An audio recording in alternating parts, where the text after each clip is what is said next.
He found the bones in a cave near a dried-up riverbed in southern France, 18,000 years old, still stained with the earth that buried them. When the archaeologist placed the jawbone on the table, he expected evidence of the diet that built us. Instead, he found something else. What he saw under the microscope shattered the story we've been told about the Paleolithic diet. A single molar, cracked open, revealed traces of three completely different meals: crushed acorns, bone marrow, and seared fish. Not grass-fed beef, not wild berries, not a uniform ancient menu. Three meals, three ecosystems, one human. Cut to a grocery store aisle today. The shelves are stacked with packages labeled Paleo, bars made of almonds and dates, crackers branded ancient grains. A $1.2 billion industry built on the idea that our ancestors ate the same way everywhere all the time. But that jawbone wasn't from a caveman on a ranch. It was from a hunter who ate whatever was available, sometimes fish, sometimes plants, sometimes insects. The idea that there was a single paleo diet is a modern myth wrapped in nostalgia and sold in glossy packages. What if the diet we've been chasing for decades never existed? If the Paleolithic diet was a fantasy, what does that mean for the 1 in 3 people on the planet with diabetes? What does it mean for the $47 billion vitamin market, built on recreating an ancient menu that may never have been real? And what happens when the food industry's favorite story turns out to be a lie? The biggest myth about the Paleolithic diet is about to be shattered.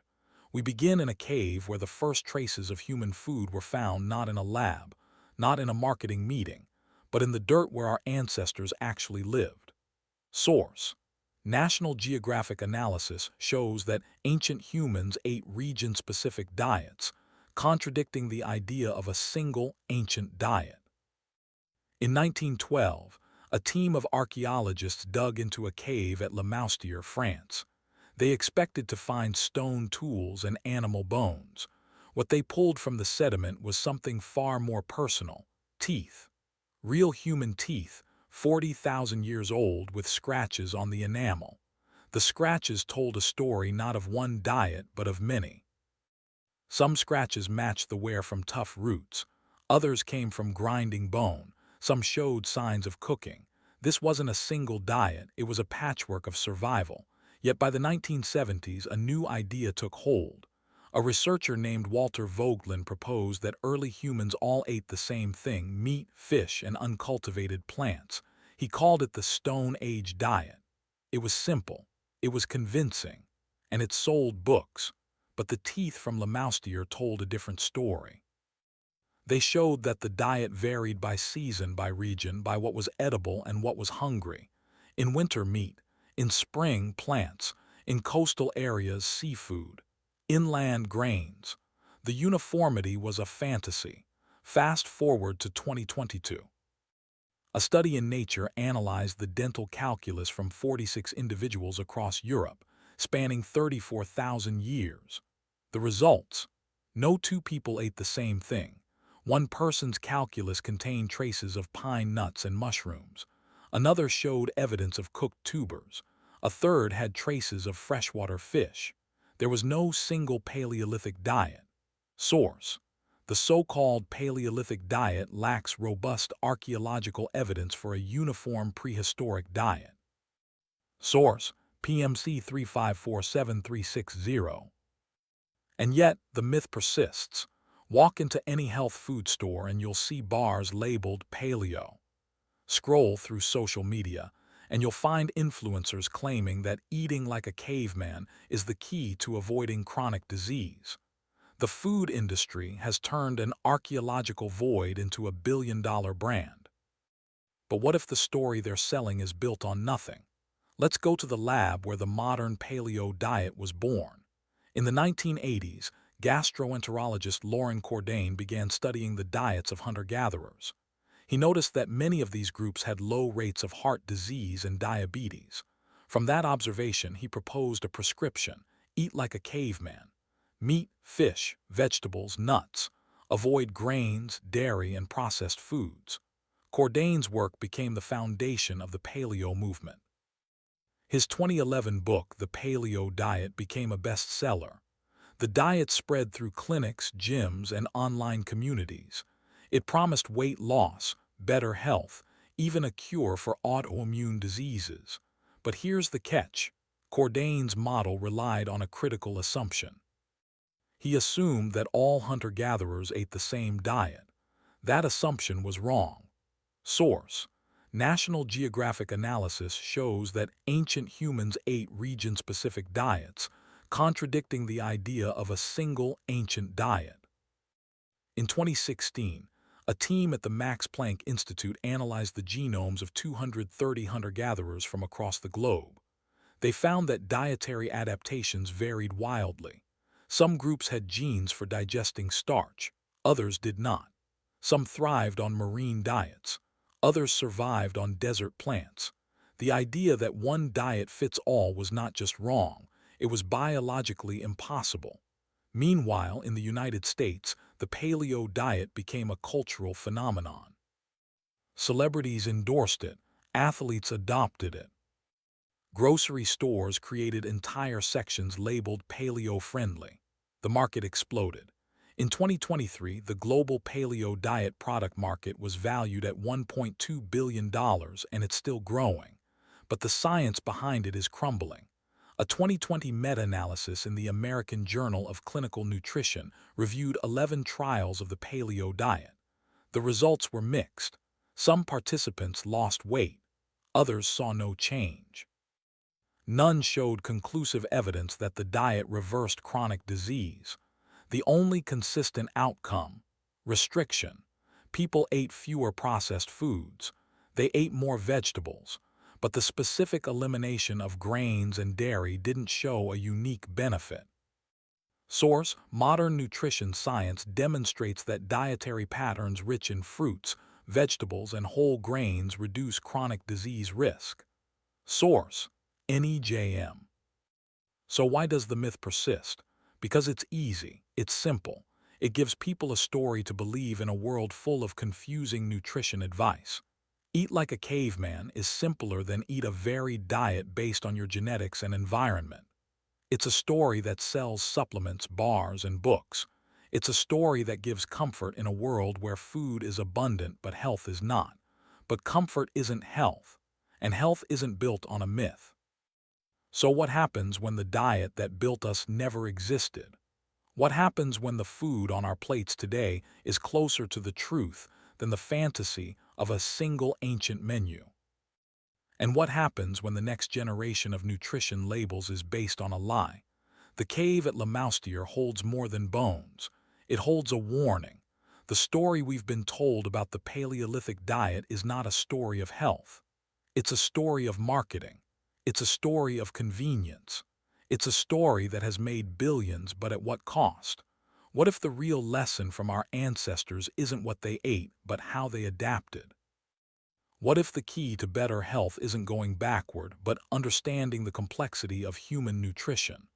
And what if the biggest myth in modern nutrition is the idea that there was ever a single, perfect ancient diet? The answers aren't in the past. They're in the choices we make today. But first, we have to stop believing in a story that never happened. FDA guidance warns against making unsubstantiated health claims about specific dietary regimens. Source: FDA, Gov. The teeth from Le Moustier didn't just crack open a jawbone, they cracked open a myth that has shaped diets, markets, and millions of lives. The question now is, what will we build in its place? Warning disclaimer: this content is for educational purposes only. It is not medical advice.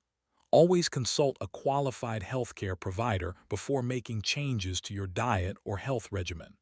The archaeological record does not read like a single menu.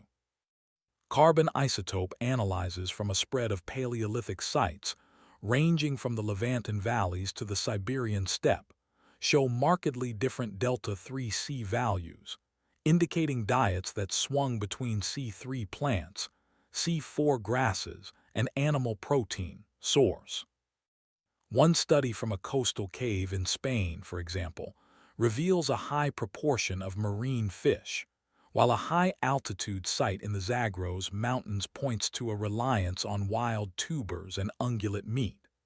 The spread of isotopic signatures alone disproves the notion of a uniform Paleolithic plate. Interview clip: Seasonality dictated what we could gather or hunt, says Dr. Lena Morris, a paleoanthropologist specializing in subsistence strategies. In temperate zones, fruit and nuts peaked in late summer, forcing groups to shift toward higher protein resources as the frost set in. Source: Modern metabolic research reinforces that flexibility. Controlled feeding trials demonstrate that healthy adults maintain glucose homeostasis, whether their calories come predominantly from plant polysaccharides, animal lipids, or a mixed source. The body's enzymatic toolkit can upregulate gluconeogenesis during low-carb periods and enhance lipid oxidation when fats dominate the diet source. These findings clash with the popular, one-size-fits-all narrative that markets a singular paleo diet as a universal prescription.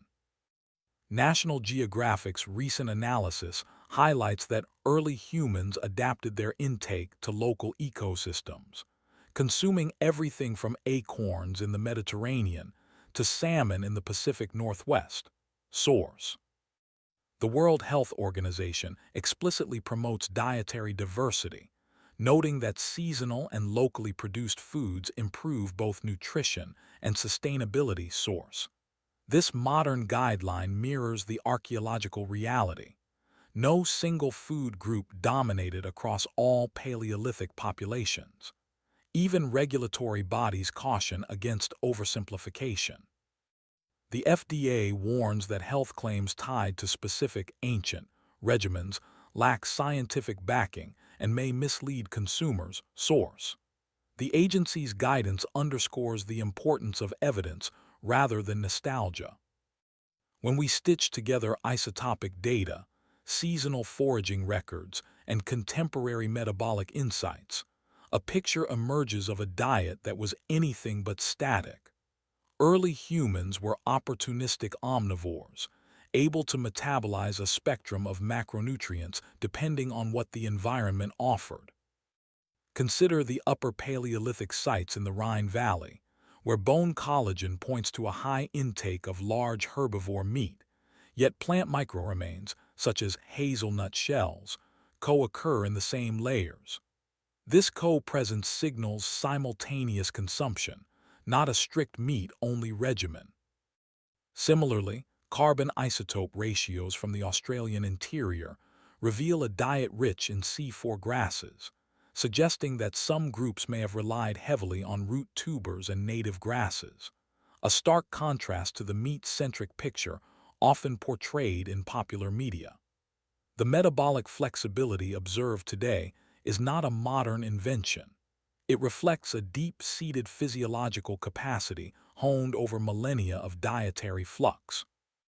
Studies on contemporary hunter-gatherer groups, such as the Hadza of Tanzania, show that macronutrient intake can swing from 15% protein in lean seasons to over 40% in periods of fruit abundance, without adverse health outcomes. Source: These patterns debunk the myth that early humans subsisted solely on raw meat and berries. The evidence instead points to a mosaic of foods, each region sculpted by climate, flora, and fauna. In sum, the fragmentary carbon isotope record, the seasonal insights from paleoanthropologists, and the adaptability demonstrated in modern metabolic studies converge on a single conclusion. The Paleolithic diet was not monolithic. It was a suite of locally tailored eating patterns, each reflecting the resources at hand. That reality matters because any modern diet that claims to be the Paleolithic diet must first confront the archaeological and physiological data. Without that grounding, the claim remains a marketing narrative, not a science-based recommendation. Thus, as we move forward in this documentary, Keep in mind that the ancient human plate was as varied as the landscapes it inhabited, far from the single menu myth that dominates today's wellness aisles. The most useful lesson from the Paleolithic debate isn't a lost hunting technique. It's a simple, modern principle. Eat what grows nearby and what's in season. When you choose locally sourced, seasonal foods, you align your diet with the rhythms that sustained our ancestors, and modern science shows that alignment translates into measurable health gains.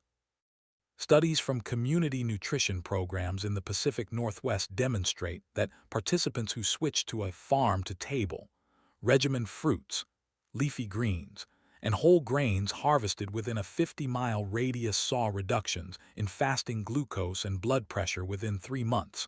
Source: similar outcomes emerged in a Mediterranean cohort that prioritized seasonal vegetables and locally produced olive oil.